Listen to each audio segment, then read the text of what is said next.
So I'm here today with Erika Cagampan. She was born in Quezon City in Philippines, and she moved when she was still a kid to US in Palo Alto, California, with her parents.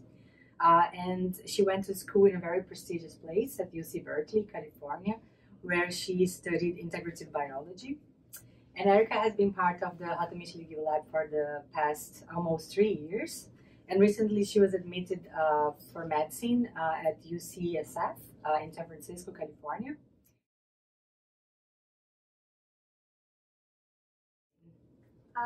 Yeah, that's always something that I've known I've really liked since I was very young. Actually, it's really funny because in my kindergarten yearbook at age 4, they asked us to put what our wish is, and then I wrote my wish is to be a doctor, OBGYN. So that's something that's always been at the forefront of my mind. I think as a kid I was always really curious, and my family helped feed that curiosity, but the reason I decided to go into medicine as a kid was because I had this like toy set for medicine and I thought it was very interesting. But as I grew older, my love for science only increased as well, and I started taking classes, and especially in high school I really liked biology.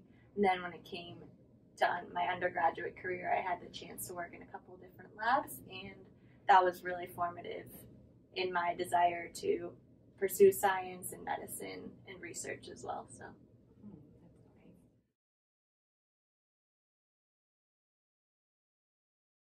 So no one in my family has ever been a scientist or a doctor. There are a lot of people in my family who are nurses or engineers, but no one has ever really pursued science or medicine. So to them, it was kind of this foreign concept. I mean, you have a little kid who's telling you like they want to be a doctor, and they're like, "Oh yeah, definitely, sure." Like, I think they're really happy, and they've always been really supportive that I've gone through that sort of journey. And then, despite my mind changing a couple times, like I still decided to stick with science and medicine in the end. And so far, I feel like they've just been really supportive and proud.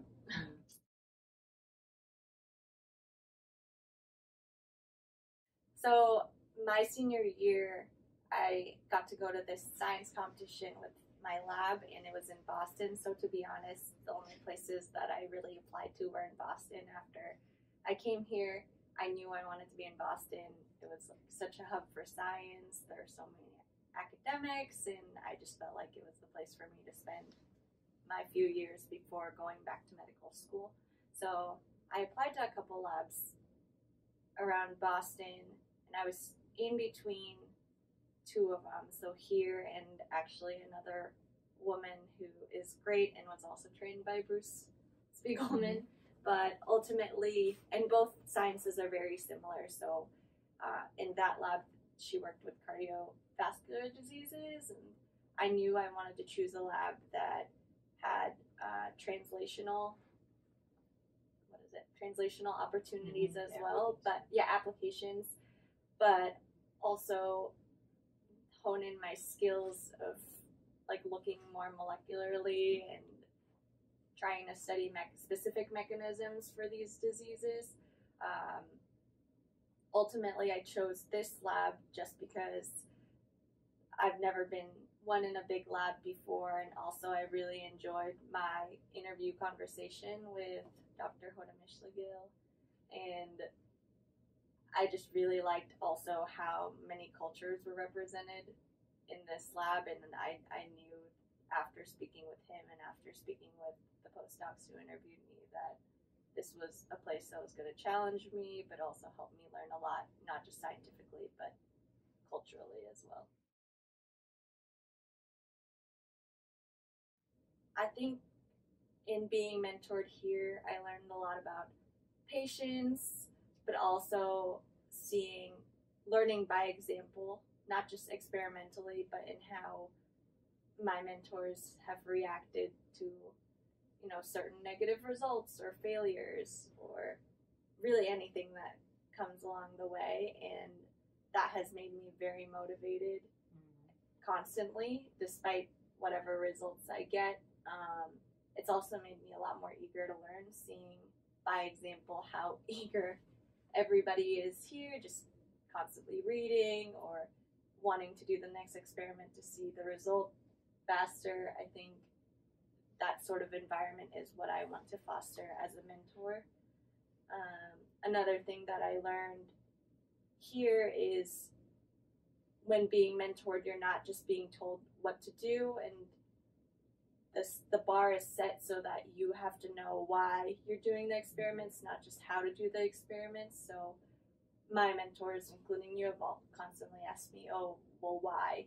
Or why do you think this is? Why? And I think that's very important, and that's something that I would like to do as a mentor in the future, is to have my mentees or students, constantly ask why as well, instead of just what. Following, yeah, something like a pre-established protocol. Right? Yeah, exactly. We create our own protocols, and you need to know what you're doing. Yeah, if exactly. you want to be able to do that. Yeah, and Anna will always say, okay, well, can you think about other experiments that we could do, and why is that? But I think that's really important.